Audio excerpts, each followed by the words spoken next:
Hello everyone, আমি স্মিতা। আমার নতুন একটা ভিডিওতে তোমাদের সবাইকে জানাই অনেক স্বাগত এবং ভালোবাসা। আশা করি সবাই খুব ভালো আছো, সুস্থ আছো। আমরাও ভালো আছি।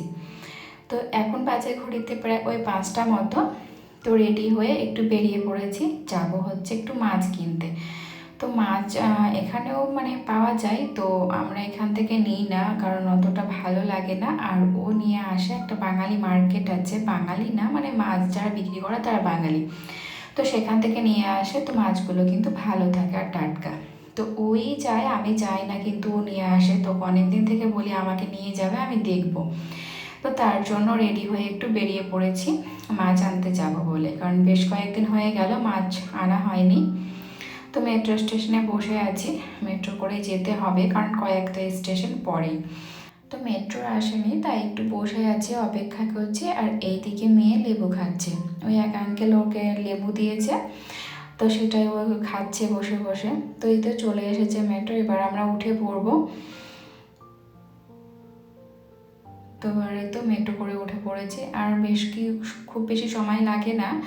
তো কয়েকটা স্টেশন মাত্র, এরপরে কিন্তু নেমে যাব। জায়গাটার নাম হচ্ছে গোবিন্দপুরি।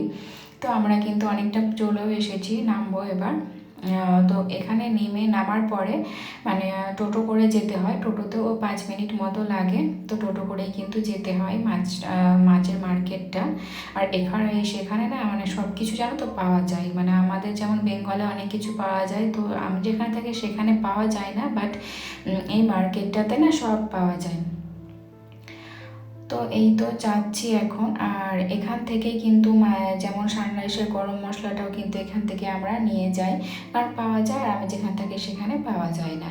তো তারপরে এই তো মাছ নিয়ে আসার পরে আস্তে আস্তে কিন্তু আমাদের 7:30 মতো বেজে গেছিলো, 7:30 8টা মতো। তো চা খাওয়ার পরই মাছগুলো কাটতে শুরু করেছি। কাতল মাছটা তো কেটে নিয়ে এসেছি, কিন্তু চিংড়ি মাছ ছিল আর একটা ছোট মাছ নিয়েছি, তারপরে হচ্ছে গলদা চিংড়ি। তো সবই কিন্তু পরিষ্কার করতে হবে। তো এই করতে করতে কিন্তু আমার রাত কিন্তু ওই 10:30 মতো বেজে গেছিলো, যেহেতু ছোটো মাছ বাছতে একটু টাইম লাগে। তারপর খাওয়া দাওয়া করে ঘুমিয়ে পড়েছিলাম, আর কোনো ভিডিওই করিনি। তো এটা হচ্ছে পরের দিন সকালে। তো সকালে মেয়েকে রেডি করে স্কুলে দিয়ে এসে সকালে টিফিনটা রেডি করছি। তো সকালে টিফিনে ওই রাতে ছোলা ভিজিয়ে রেখেছিলাম, যে সবুজ সবুজ ছোলাটা হয় সেটা কিন্তু ভিজিয়ে রেখেছিলাম। তো পেঁয়াজ ভেজে নিয়েছি লাল লাল করে, তারপরে আদা রসুন গ্রেট করে দিয়েছি, টমেটো আর নুন হলুদ দিয়ে কিন্তু নাড়াচাড়া করে তারপরে কিন্তু ছোলাটা দিয়ে দেবো। ছোলাটা কয়েকটা সিটি দিয়ে নিয়েছি, যাতে নরম হয়ে যায় তাড়াতাড়ি, আর তাড়াতাড়ি হয়ে যায় তার জন্য। তো এই যে ছোলা দিয়ে দিয়েছি, ওপর থেকে দিয়ে দিলাম বেশ কিছুটা ধনে পাতা। এবার নাড়াচাড়া করে শুকনো করে নেবো একদম, তাহলেই রেডি হয়ে যাবে। তো ওদিকে রেডি করে সাইডে রেখে দিয়েছি, আর এদিকে চা বসিয়ে দিয়েছি ওর জন্য। আমি আজকে চা খাবো না, তার জন্য আর চা করিনি, মানে সকালবেলায় না দুধ চা খেতে অত ভালো লাগে না, তো তার জন্য আর ইচ্ছেও করলো না, তো করিনি। তো ওকে চাটা দিয়ে দিলাম খেতে। আর তারপরে আগের দিনে মুড়ি নিয়ে এসেছিলাম, ওই যে বললাম মার্কেটে গিয়েছিলাম, তো সেখানে না ওই যে মোটা চালের মুড়ি থাকে, সেটা তো খেতে বেশ ভালো লাগে। তো এখানে তো সব সময় অ্যাভেলেবেল থাকে না, তো ওখান থেকেই না যখন ও মাছ আনতে যায় তখন কিন্তু সেখান থেকে ও নিয়ে আসে মুড়ি সবজি অনেক কিছুই কিন্তু নিয়ে আসে। ওকে নিয়ে আসতে বলি যে নিয়ে আসবে, খেতে ভালো লাগে। তো মুড়ির ইসে না প্যাকেটে মানে তলের দিকটাতে মানে খুব গুঁড়ো গুঁড়ো থাকে, তো সেই কারণে একটু ওপর ওপর করে গুঁড়োগুলোকে ঝেড়ে মানে মুড়িটা ভরে নিলাম। তো টেবিলটা একটু নোংরা ছিল, সেটাই মুছে নিলাম। আর একটু তাড়াহুড়ো করে কাজগুলো করছি, কারণ মেয়েকে আবার স্কুলে আনতে যেতে হবে, আর টাইমও হয়ে যাচ্ছে। কারণ সকালে যতই তাড়াতাড়ি করি না কেন, কিভাবে যে টাইমগুলো পার হয়ে যায় না, মানে কিছুই বুঝতে পারি না।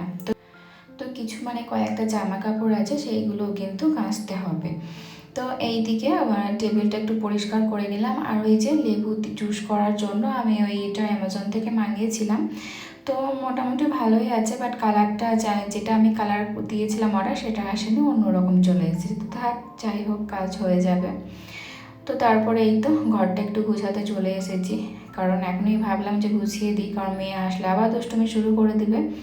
তো তার জন্য এই রুমটা কিন্তু তাড়াতাড়ি করে গুছিয়ে নিচ্ছি। আর তারপরে তো আর কোনো টাইমই থাকে না রান্নাঘরে গেলে বা এসে, মানে এত কাজ মানে একের পর এক না হতেই থাকে, করতেই থাকি, তবুও মনে হয় যে না, কাজের কোনো শেষ থাকে না। তো সেটাই আমার সাথে হয়। আর ছোট বাচ্চা থাকলে তো এরকম হবেই, তাই না? তো তার জন্য ঘরটা মানে বিছানাটা গুছিয়ে নিলাম, আর তারপরে ঘরটা একটু ঝাড় দিয়ে নেব। এখনও কিন্তু টিফিন করিনি, ও করেনি, ও বসে আছে, মানে চা আর বিস্কিটটাই খেয়েছিল। তো তার জন্য আবার ও বললে একটু থেমেই দাও, থেমে খাবো। তো তার জন্য আমি ভাবলাম তাহলে ততক্ষণে কাজগুলো করে নিই। তো এই তো ঝাড় দেওয়ার পরে ওকে দিয়ে দিলাম, আর এইদিকে কিন্তু আমিও খেয়ে নিচ্ছি। খাওয়ার পরে আরও তো অনেক কাজ আছে, তো সেইগুলো করতে হবে, কারণ টুকটাক কাজ তো থাকেই সংসারে, তাই না? তো সেই কাজ করতে করতে বেজে গেছিলো, টাইম হয়ে গেছিলো মেয়েকে স্কুল থেকে আনতে যাওয়ার। তো সবজিগুলো কেটে রেখেছিলাম আর কয়েকটা জামা কাপড় ভিজিয়ে রেখে তারপরে কিন্তু ওকে আনতে গেছিলাম। হ্যাঁ, আর খাওয়া দাওয়ার পরে একটু ঘরটা মুছেও নিয়েছিলাম। তো মেয়েকে স্কুল থেকে নিয়ে এসেছি, আর স্কুল থেকে আসার পরে ওই এরকমই করে, মানে স্কুল থেকে আসার পরে এতটাই মানে ক্লান্ত, মানে ও ক্লান্ত বোধ করে, যেহেতু একটু ছোটো, আর ওর তো প্লে স্কুল, স্কুলে তো শুধু খেলা আর লাফ দৌড় মানে এই সব চলতে থাকে। তো এই তো তারপরে মেয়ের ড্রেস টেস চেঞ্জ করে দিয়ে মেয়েকে স্নান করিয়ে দিয়েছিলাম, আর তারপরে আমিও স্নান করে নিয়েছি। আর হ্যাঁ, জামা কাপড় ছিল সেইগুলো কেচে আবার শুকোতে দিয়ে এসেছিলাম। তো এই তো পেঁয়াজ কলিটা, আলু আর পেঁয়াজ কলিটা ভাজা করে নিলাম। আর এই যে চিংড়ি মাছের মালাইকারি করব। মেয়ের না খুব পছন্দ চিংড়ি মাছের মালাইকারি, মানে ও দেখার পরেই বলছে মাম্মা চিংড়ি মাছ। তো তারপরে সেটাই নিয়েছি, আর ও খেতে না খুব পছন্দ করে, আর চিংড়ি মাছটা খায়ও বেশ ভালো। তো ভাবলাম তাহলে আজকে মালাইকারিটাই বানিয়ে নিই। তো মাছগুলো তো রাতে কেটে ধুয়ে রেখে দিয়েছিলাম, তো নুন হলুদ মাখিয়ে মাছগুলোকে ভালো করে ভেজে নিলাম।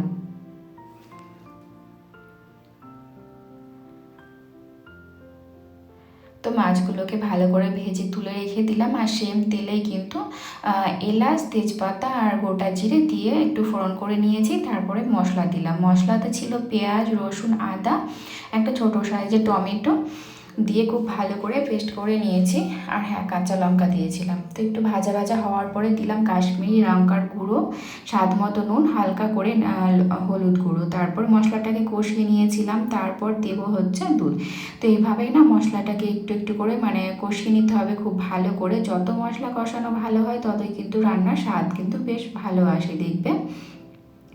তো আমি এখানে দিলাম দুধ দিয়েও না খুব ভালো করে কষিয়ে নিতে হবে। তারপরে বাকি যে দুধটা সেটাও কিন্তু দিয়ে দিয়েছিলাম। তো আমি কিন্তু এটা গরুর দুধ দিয়েই করেছি। এটা কিন্তু পাউডার দুধেও করা যায়, আর নারকেল দুধ দিয়ে তো করেই। তো ওপর থেকে ক্রিম দিয়ে দিয়েছিলাম, ফ্রেশ ক্রিম। তো আমার রান্না কিন্তু কমপ্লিট হয়ে গেছে। আর স্নান করার পরে জানো তো, জামা কাপড় কেচে স্নান করে মেয়েকে করে মানে সময় মানে অনেকটাই মানে টাইম হয়ে গেছিলো, তাই তাড়াতাড়ি করে রান্না করেছিলাম। তো সিঁদুরটাও আর ঠেকানো হয়নি, তাই সিঁদুরটা লাগিয়ে নিলাম, আর তারপরে চুলটা শুকালাম। কারণ যতই হোক না কেন ঠান্ডা তো এখনও সেইভাবে পুরোপুরি যায়নি। বাইরে তো ঠিক লাগে, কিন্তু ঘরের ভেতর ঠান্ডাই লাগে। তো তার জন্য চুলটা শুকায়নি, কারণ চুল ভেজা রাখলে না মানে ঠান্ডা লেগে যায় একটুতেই। তো তার জন্য এই তো চুলটা শুকিয়ে নিচ্ছি। আর ঘড়িতে কিন্তু প্রায় ওই এখন 2:30 মতো বেজে গেছে। তো এখনই খাওয়া দাওয়া করবো। আর এই তো হচ্ছে চিংড়ি মাছের মালাইকারি, আর আলু আর পেঁয়াজ কলি দিয়ে ভাজা করেছিলাম সেটাই। আর এই বছরে ফার্স্ট খেলাম আমার পেঁয়াজ কলি ভাজা, মানে ফার্স্ট আর লাস্ট এবারই খাওয়া হলো, কারণ আমি এখানে থাকি, এখানে না মানে পাওয়া যায় না।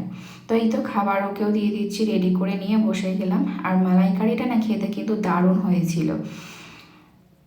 মেয়ের তো খুব পছন্দ, মানে ওর চিংড়ি মাছ খুব খুব পছন্দ, ওর প্রিয় একটা মাছ। সব সময় ও বলে চিংড়ি মাছ, ওর মামা ফোন করলে বলবে মামা আমি চিংড়ি মাছ খাবো।